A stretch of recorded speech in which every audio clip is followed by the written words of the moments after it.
Chapter 65. I hate this part. The strangest things can save your life, like lions or bulletproof ascots. Fenris lunged at my face. I cleverly escaped by falling on my butt. A blurred shape launched itself at the wolf and knocked him aside.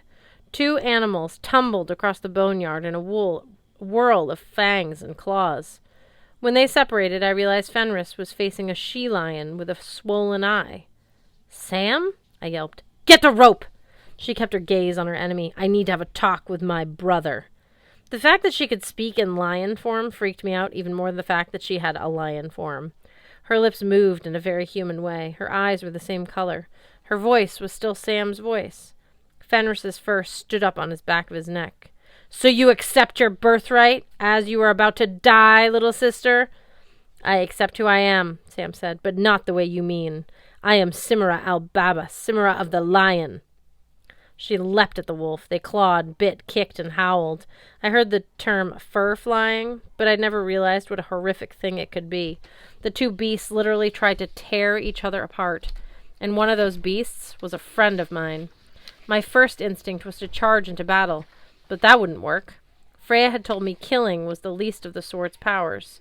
The sons of Frey have never been fighters, the wolf had said. So what was I? Blitzen rolled over, groaning. Hearthstone frantically checked the dwarf's neck. The ascot glittered. Somehow it had turned from yellow silk to woven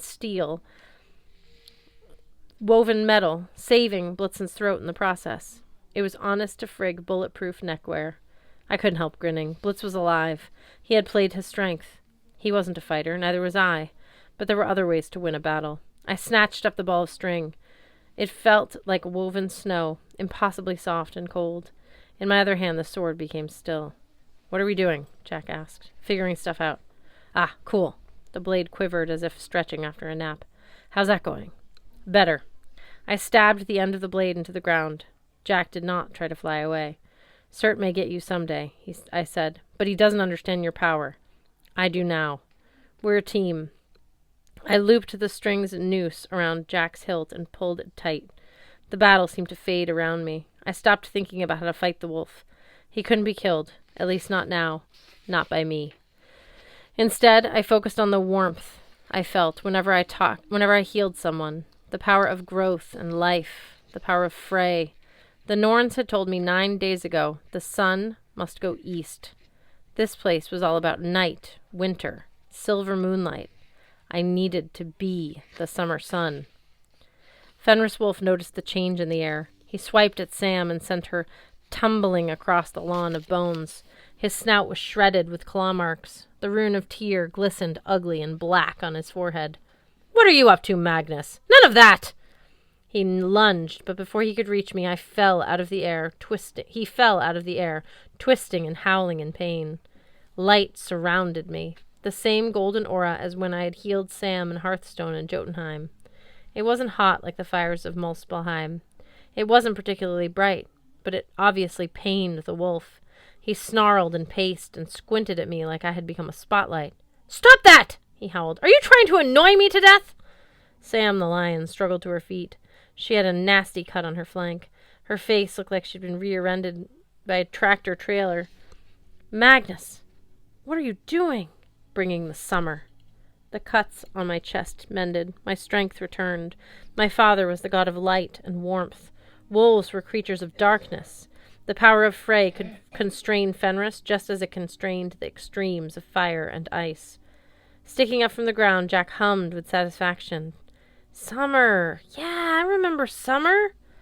I rolled out Anscotty until it trailed Jack like a kite string. I faced the wolf. An old dwarf once told me that the most powerful crafting materials are paradoxes. This rope is made of them.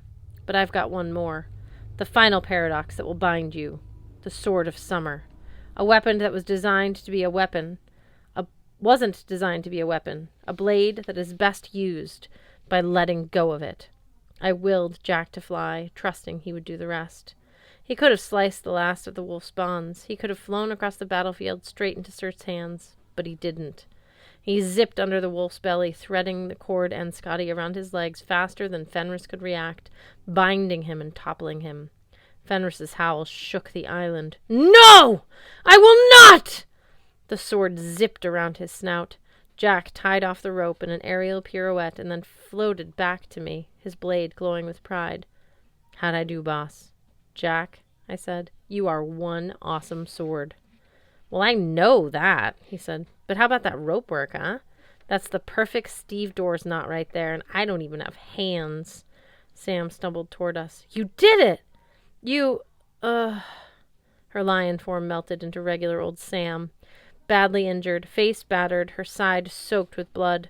Before she could fall, I grabbed her and dragged her away from the wolf. Even fully bound, he thrashed and frothed at the mouth. I didn't want to be any closer to him than I had to be. Hearthstone staggered after me, holding up Blitzen. The four of us fell together in a bed of heather. "Alive," I said. I wasn't expecting that. Our moment of triumph lasted about, 1 moment. Then the sounds of battle became louder and clearer around us, as if a curtain had been ripped away. Hearthstone's shielding magic may have given us extra protection against the wolf, but it had also sealed us off from the fight with the fire giants, and my Einerjar friends weren't doing well. "To the Valkyrie!" TJ shouted. "Hurry!" He stumbled across the ridge, bayoneting a fire giant and trying to reach Gunilla. All this time, while we'd been dealing with the wolf, the Valkyrie captain had been holding off Surt. Now she was on the ground, her spear held weakly above her as Surt raised his scimitar. Mallory staggered around weaponless, too far away and too bloodied to help. X was trying to dig his way out from beneath a pile of giant corpses. Half-born Gunderson sat, bloody and unmoving, his back propped against a rock. I processed this in a split second. Just as quickly, I realized Hearth, Blitz, Sam, and I wouldn't be there in time to make a difference. Nevertheless, I gripped my sword and rose. I staggered toward Gunilla. Our eyes met across the field. Her last expression, one of resignation and anger. "Make it count." The Fire Lord brought down his scimitar.